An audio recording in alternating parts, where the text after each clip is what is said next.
Hello and welcome to West Country Wanderings. We're in Somerset today, in the northern part of Somerset. In fact, we're actually in the Mendip Hills, or close to the Mendip Hills. You probably associate that more with things like cheddar and that, which we will do later on here on the channel. Today I'm actually close to the town of Radstock. Now, Radstock was actually famous for coal mining. And this railway, which runs right over my head, goes down to the town of Frome. In fact, it splits. One bit goes to Frome, the other bit goes to a village called Mells, not Wells, Mells. We're in neither of those places. We're actually very close to a small village called Kilmersdon. In fact, this railway served the Kilmersdon coal quarry, which actually, coal colliery, should I say, not quarry. You don't quarry coal. Well, they actually did do particular methods are in this area, part of the Somerset, very extensive Somerset coalfield, but there's no coal mines in this area now, but there are still some seams right beneath my feet. This actually closed in 1973, both the railway line and the colliery. But I'm not here today to either do a railway series or to tell you about coal mines. I'm actually here to tell you the story of a particular nursery rhyme. In fact, a world famous nursery rhyme. I say nursery rhyme stroke folk song, and I'll tell you the story of that. And we're going to visit a particular hill back down there in the village. I'll tell you all about it here on West Country Wandering, so why not join me? I was about to make my way down on the footpath. Actually, of interest, it's the Mendip Ring, the footpath, and it does come out of the village and it does connect. And you can walk over the top of the bridge. A lot of this track right back down towards Frome is accessible as a public footpath. I digress. The reason I'm doing a piece to camera here is this. These are mason marks here. We've come across these before. When I was in Herefordshire, I did a church, the name escapes me now, and the outside of that church was covered in stonemason marks. So we've got a K, looks like a K there. I will take some photographs of these, do a close-up. We've got a simple cross there. A triangle, so I have a lopsided triangle there. Down here we've got a H, and what else we've got? We've got another triangle over there. So yeah, you do get these with stonemasons. I don't know when this bridge was built. I'll see if I can find out. It's got a mark over there, ENS 0665.5. When British Rail was privatised, there was a legacy department called the British Railway Board, who then had to look after all of the legacy bridges and tunnels which weren't actually being used by what was then became Railtrack and now of course is Network Rail. So this is still maintained. I think I'm right in saying that they're now maintained by Highways England. I think that's right. There's a bit of controversy about some of them being infilled. Hopefully this isn't one of them. There's also talk of this line being reopened to connect Radstock back to the network at Frome. There's also another railway line in Radstock which takes it up to Bristol, the old Bristol to Radstock railway line. I digress, this isn't a railway one. But yeah, I just thought I'd point those out, those really fascinating stonemason marks here underneath this wonderful old railway bridge. Now, judging by the width of this bridge, I would have thought that the railway must have been double track, or certainly was built double track standards, because obviously the amount of coal trains they've been serving the various collieries. But Kilmersdon, I'll put up the details, was a particularly large quarry. Going back to the 19th century, a lot of the children from the village actually worked on the coal face here at the colliery, just over in that direction. Sobering thought. It's a wonderful bridge. It's in fantastic condition. They have put some red bricks to support it, so within the past few years, some maintenance has happened on this, so that's good to see, and obviously that'll make it a lot easier to reopen the railway line again. Anyway, enough of that. We're going to head back down now towards the village of Kilmersdon.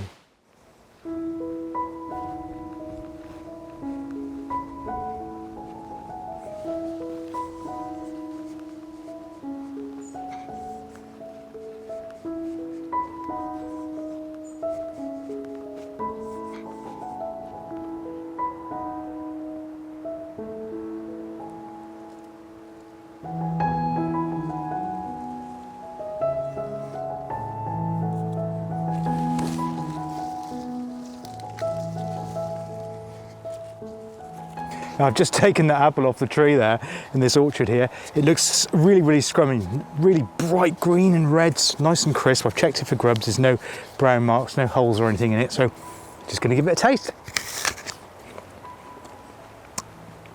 Oh, wow. That's fantastic. Nice and sweet. Nice bite to the flavour. I'm not an apple connoisseur, but I do love apples. And that tastes far, far better than anything you can get in any supermarket. Now I've just made a little diversion heading down into Kilmersdon, and I will show you the hill and the nursery rhyme and all of that in a bit. This is a footpath, an access footpath, which actually goes up to that cycle path and walkway which went over the bridge you saw earlier. In fact, it's called the Collier's Way, so it's used as a multi-personal recreational track. On the way up to it, got this wonderful little orchard with some terrific apples on the tree here. Couldn't resist showing you that. So I've now walked up to the Collier's Way, the main railway track. There's a bridge that goes over what was the railway. That is the direction of Frome down there. It looks like there's these things here. There, so my eyes were straying off the camera. But yeah, those there, are they bat boxes? I don't know. Anybody know? So this is the bit where the footpath down towards Kilmersdon diverges off the Collier's Way. But before we do that very thing, I wanted to show you just something just a little bit further around the corner. And it's this. The railway is still intact at this point. It's only single track, but the rails are most definitely still here. Bit overgrown maybe, but the sleeper and the rail all intact. Looked like the railway went away yesterday, apart from the overgrowth. Anyway, it's starting to rain, so we're going to head down into the village.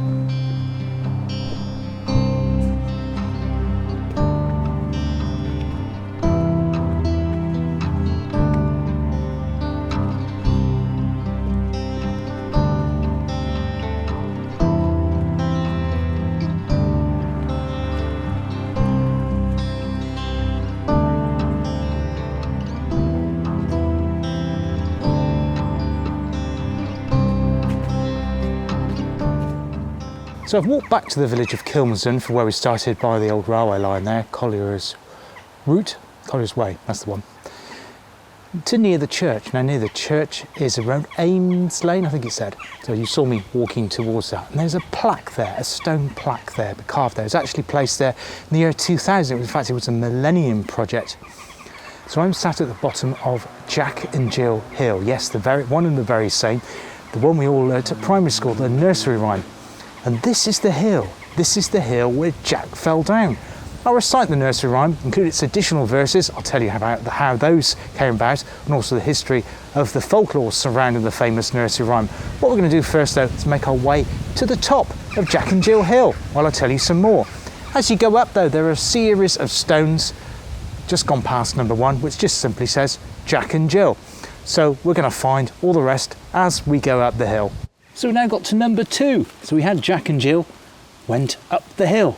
Let's see if we can find number 3. Ooh. So here we go, number 3. To fetch a pail of water. Now, I'm assuming that in those days, of course, they wouldn't have had plumbing. And I'll tell you more about the dates around when this nursery rhyme came about later in the video. But almost certainly, Jack wouldn't have had home plumbing at home. And he would have had to navigate from home to get some water for washing, cooking, whatever it was. We'll continue up Jack and Jill Hill here in Kilmersdon. Now, number 4, Jack fell down. Of course, we all know he fell down, but why did he fall down? Well, I don't know why he fell down. He was carrying a pail of water, so a bit unbalanced, a bit like me with my rucksack and tripod and camera at the moment. But one little theory I've just come up with, pure speculation this, there's lots of horse chestnut trees along Jack and Jill Hill on one side of it. There's a stream that runs down there. It's dried at the moment, but winter time that'll probably be running again. You've got lots of conkers on the footpath here of Jack and Jill Hill, and some of them are squashed, and the squashed ones actually make the path really slippery. We had heavy rain yesterday, and today we've had some light showers as well, so the path's quite damp. That with the squashed conkers makes this path pretty slippery, so I can fully understand how Jack fell down on Jack and Jill Hill. Now I've just come away from Jack and Jill Hill proper because it's now tarmacked. I think it leads to a school at the top of the village here in Kilmerston. We'll have a look at that when we get up there. Parallel to that is this, well, it's probably the original track before it was properly surfaced to cater for all those children, health and safety being all what it is and that kind of thing. There are a couple of seats along here. It's very, very pleasant. I think water probably runs down here when it's really wet too. So I'm just wondering, as well as having the obstacles of the squash conkers, I don't know what time of year he walked up his hill, walking back down to Kilmersdon, poor old Jack, but here, I could really understand how you come across here, because you've got branches, you've got trees, roots, you've got very uneven terrain. So carrying a pail of water amongst that lot, you could really do yourself a serious injury. So we got to number 5 and broke his crown. Well, presumably crown means his bonce, the top of his head. So he's gone tippy over on the hill, pail. Somewhere, gone in the field there probably. So he's rolled down, really damaged his head. Poor old Jack. We'll see what happens next. So we've made it to number 6. Jill came tumbling after. One of the first questions, of course, is who was Jill? Were they brother and sister? Were they friends at school? Well, we don't know, but there are some theories on that, and I'll talk about those later. Why did she come tumbling after? Well, probably she was coming down the hill behind him, saw he'd fallen over, ran after him, also tripped up, and then fell down. We don't know for sure, but probably.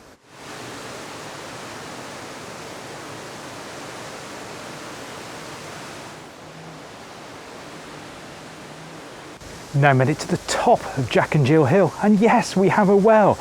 Highly unlikely this was the original. This is a recreation. This is a millennial project in the year 2000 to celebrate that. I'm right outside Kilmersdon County, Church of England County Primary School here in Kilmersdon. Now this wasn't the original location of the school either, so this wasn't a school back in Jack and Jill's time, because that's right down the bottom of the village nearer the church, and I found that on the way to the railway track near the start of the video. We've also got some wonderful slate engravings out. I'm going to change my lens over, get some better shots of that, because it's inside the playground. Obviously I'm not allowed in there. Try and get some better shots of that, and then I'm going to make my way back down the hill to about halfway down. There's a nice seat there. I'm going to tell you more about this wonderful nursery rhyme here in Somerset. So who were Jack and Jill? Well, one of the theories is, and I'll come on to why that may be the case, was that they were a couple, as in a man and wife, but they were children. They were very young. Of course, back in those days, I can't remember what the age of consent was. I think it was maybe 12. They were pretty young, in their teens probably. And Jill was pregnant. Whether they were married or not, not sure. But after the fall on this hill, Jill died. In fact, Jack died before Jill. Jill died, and another couple, a married couple, an older married couple, actually looked after Jill's son.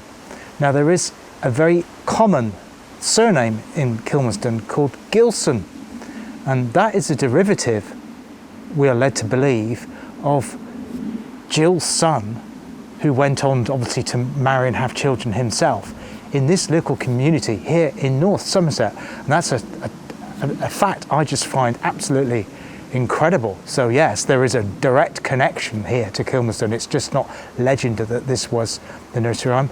Jack and Jill were very, very real people here. So how old is the nursery rhyme? Well, it actually dates back to 1765 and a reprint of John Newbery's Mother Goose Melodies. I believe it was an anthology, a collection of rhymes, folk songs, folklore, that sort of thing. Not in the original first edition, but in the reprint, it appeared. So it had obviously gone through word of mouth, and eventually from here in northern part of Somerset, it travelled up to London to become part of that anthology that was published there. Now originally, Jill was spelt G-I-L-L, and that was probably her Christian name. She would have been Church of England at that time in this part of the world. And it was only later, as the nursery rhyme became more popular, that it was changed to the J that we know today, Jill with the J. Also around that time, 2 more verses were added. They weren't in the original nursery rhyme, and I'll read them to you now. Up Jack got, and home did trot, as fast as he could caper, went to bed, to mend his head, with vinegar and brown paper. Jill came in, and she did grin, to see his paper plaster. Mother, vexed, did whip her next, for causing Jack's disaster. A few things strike me about that, those additional firsts. As I say, they probably aren't, well, almost certainly they're not related as to what actually happened here. The first one is the vinegar and brown paper. Well, we've all heard of that before, but where does that come from? Well, vinegar and brown paper are actually used originally to treat bruises, because apart from banging his old poor head, poor Jack, he would have damaged himself on his legs and probably covered in bruises, and vinegar and brown paper, or paper should I say, were used to treat that. So Jill's come into the room, seen him covered with this paper and vinegar, and thinking, that's funny. Now the next thing of course that happens is that Jack's mother sees Jill's reaction. Jill's obviously laughing at, it looks funny just to see him visually with the paper around. Jack's mother doesn't find that funny at all, and she then blames Jill for causing Jack's disaster, which almost certainly wasn't the case.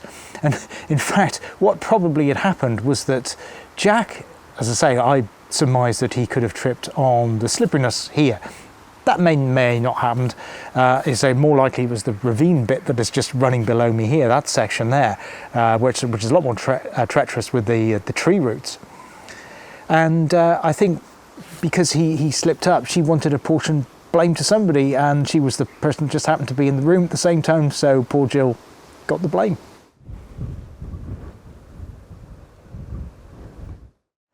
Well, I hope you enjoyed the tour of Jack and Jill Hill and the story behind how that nursery rhyme came together. Obviously some of it's folklore and we don't know the true story of course, but I just found it fascinating. You're probably thinking, how on earth did you find out about Jack and Jill Hill? Well, it's a bit interesting. I didn't actually Google it or didn't have any prior knowledge of it till a couple of weeks ago. I was actually looking at something completely unrelated to do with railways.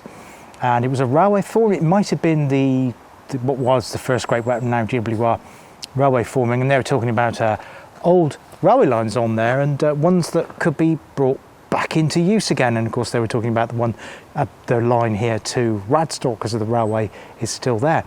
And somebody happened to mention in one of the replies that it goes next to the village of Kilmersdon, and that is the home of Jack and Jill. And I was thinking, the home of Jack and Jill? What, as in the nursery rhyme? Nah, can't possibly be. Of course, Googled it, Wikipedia'd it, and found lots of other sources, including the Encyclopedia Britannica online, that all agree that this is the most probable, no one's 100% certain, the most probable location of the folklore and legend behind that nursery rhyme here in North Somerset.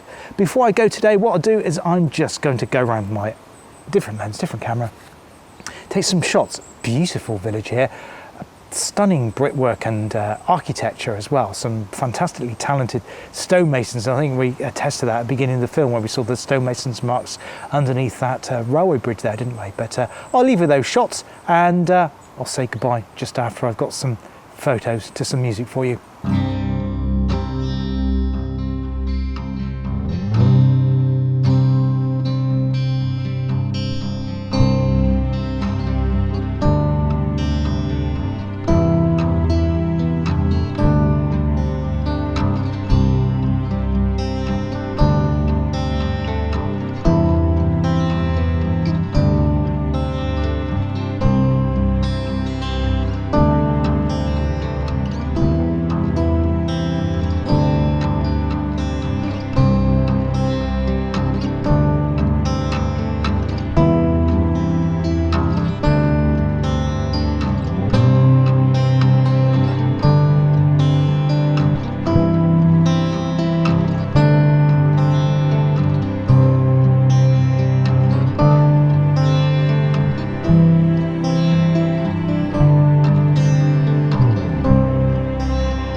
Well, I hope that you enjoyed those few photographs here on West Country Wanderings and the tale of Jack and Jill, also the disused railway line as well, and the stonemasons marks. Oh, and the apple, that was the other thing, wasn't it? They were very tasty. Yeah, I did bag a few of those and take them home with me and put them on my camera bag, so that's heavy and bulging at the moment.